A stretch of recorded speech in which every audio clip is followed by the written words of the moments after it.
Oke, kita lanjutkan ke bagian berikutnya. Setelah terbentuk mulut, kita turun ke bawah.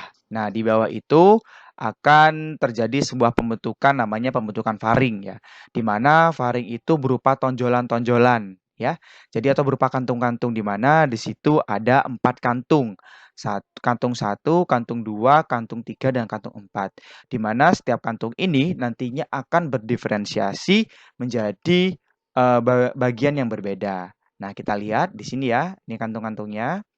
Kemudian selain kantung, otomatis di situ juga ini kantung, ini kantung. Antara kantung berarti ada celah. Nah, makanya nanti kalian akan mengenali namanya celah faring. Ada kantung faring dan celah faring. Ya, kemudian seperti ini. Dan ini adalah gambaran dari pembentukan perkembangan dari kantung-kantung faring tadi. Ada yang menjadi tonsil, kemudian ada yang menjadi saluran auditori, kemudian dan yang lain nanti akan kita bahas detail. Ini juga gambarnya ya. Nah, ini merupakan celah-celah faring. Ini juga. Ya, di bagian sini faring ya. Oke, next. Nah, secara lebih detail seperti ini. Ini adalah kantung faring, kantung 1, kantung 2, kantung 3, kantung 4. Kemudian antara kantung ini terdapat namanya celah. Celah 1, celah 2, celah 3, dan celah 4. Nah, bagaimanakah perkembangannya? Akan dibahas di bagian yang B ini. Di bagian pasangan kantong faring 1 ya, nantinya dia akan menjadi rongga pendengaran telinga tengah atau saluran dan saluran Eustachius. Kemudian di pasangan faring yang kedua ya, nantinya dia akan membentuk dinding kelenjar tonsil atau biasa kita kenal dengan amandel. Kemudian untuk pasangan kantong faring nomor 3 nantinya akan membentuk kelenjar timus dan kelenjar paratiroid tapi bagian yang inferior. Kemudian di lengkung yang keempat, dia nantinya akan membentuk kelenjar paratiroid tapi yang superior. Nah, seperti yang kita ketahui ya, bahwasanya kelenjar paratiroid ada yang inferior dan superior dan ternyata mereka dihasilkan pada lengkung atau celah yang berbeda. Seperti itu.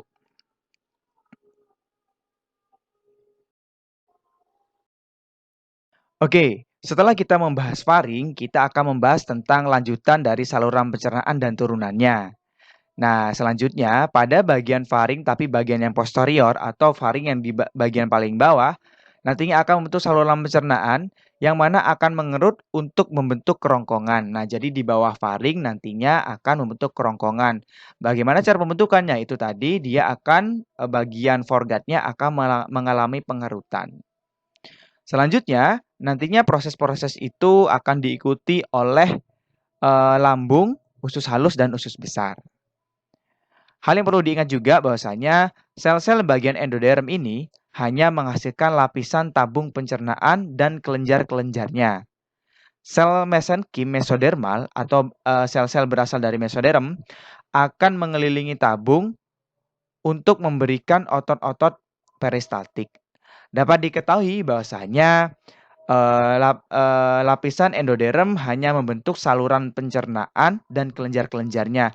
Namun otot-otot yang bekerja pada saluran tersebut berasal dari mesenkim mesoderm. Berikut saya akan menampilkan gambar yang akan menjelaskan tentang saluran pencernaan ya. Kita fokus pada bagian yang kuning ini, di mana tadi kita sudah bahas mulut, kemudian faring, kemudian esofagus. Nah, nantinya kita akan bahas ke saluran pencernaan berikutnya. Dan tidak hanya saluran pencernaan saja, nantinya bagian kuning ini ya, yang bagian endoderm ini juga akan membentuk kelenjar pencernaan seperti hati dan juga pankreas. Oke, lanjut. Setelah bagian esofagus, nantinya akan terjadi proses pembentukan lambung, di mana awalnya lambung itu berbentuk tabung lurus seperti ini. Kemudian nantinya akan mengalami proses pemutaran 90 derajat ke arah longitudinalnya, sehingga menyebabkan bentukan seperti ini, yakni bagian sisi kiri, ya, bagian sisi kirinya menghadap anterior, sedangkan sisi kanannya menghadap posterior. Nah, selama pemutaran ini, dinding bagian posterior ya, dinding bagian posterior itu akan berkembang lebih pesat dibanding bagian yang anterior. Sehingga terbentuklah kurvatura minor dan kurvatura mayor, seperti lambung orang dewasa. Gitu ya.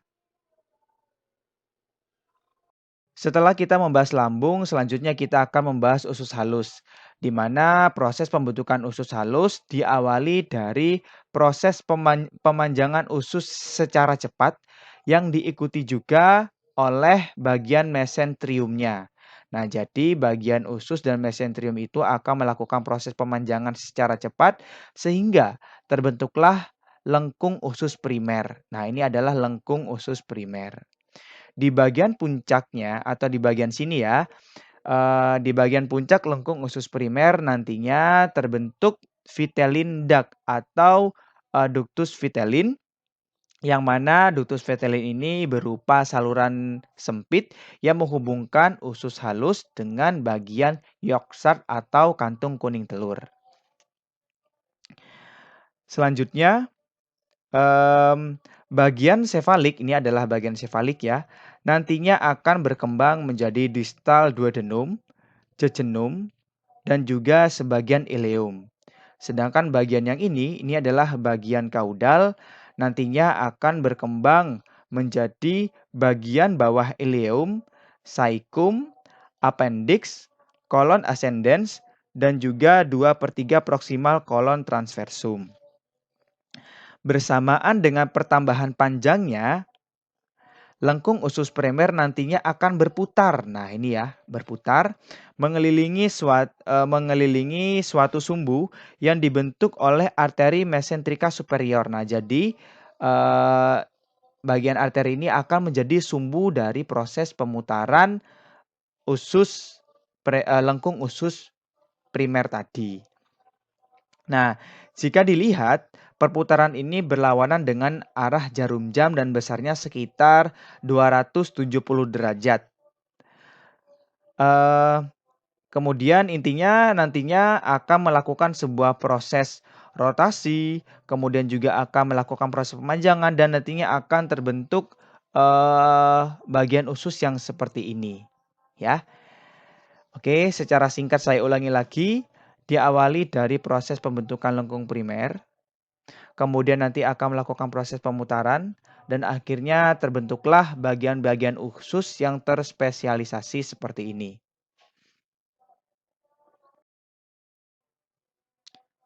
Nah, jika dilihat, ini skemanya tadi ya, ini sudah terbentuk bagian-bagian usus halus dan usus besar, ya. Kemudian juga di sini masih ada vitelline duct atau ductus vitellin yang menghubungkan antara usus dengan yolk sac. Ini juga ya. Oke. Kemudian pembentukan umbai cacing di mana diawali dari pembentukan tunas caecum atau disebut dengan caecal bud. Awalnya tunas ya. Kemudian dia terus berkembang membentuk seperti kerucut. Nah, ini merupakan bakal dari appendix dan selanjutnya dia akan membentuk umbai cacing atau appendix. Pembentukan usus besar, di mana proses pembentukan usus besar itu sudah kita bahas ya tadi di usus halus, namun di sini akan kita bahas lebih ke peletakannya. Di mana usus besar nanti akan masuk ke bagian kloaka. Nah, nanti akan masuk ke bagian kloaka sini. Kemudian ada yang namanya bagian septum urorektal yang dibentuk oleh penyatuan mesoderm. Nah, fungsi dari septum urorektal ini akan menutupi atau memisahkan antara bagian usus besar dengan bagian allantois. Kemudian, septum urorektal ini nantinya akan bergerak menuju ke membran kloakalis. Nah, jadi dari sini dia akan terus masuk dan menuju membran kloakalis dan akhirnya akan memisahkan kedua saluran tersebut. Nah, jadi terpisah ya, ini adalah bagian usus besar dan ini adalah bagian dari allantois tadi yang nantinya akan menjadi bagian saluran urin. Kemudian bagian sini yang awalnya tertutup nantinya akan pecah dan menciptakan yang namanya lubang anus.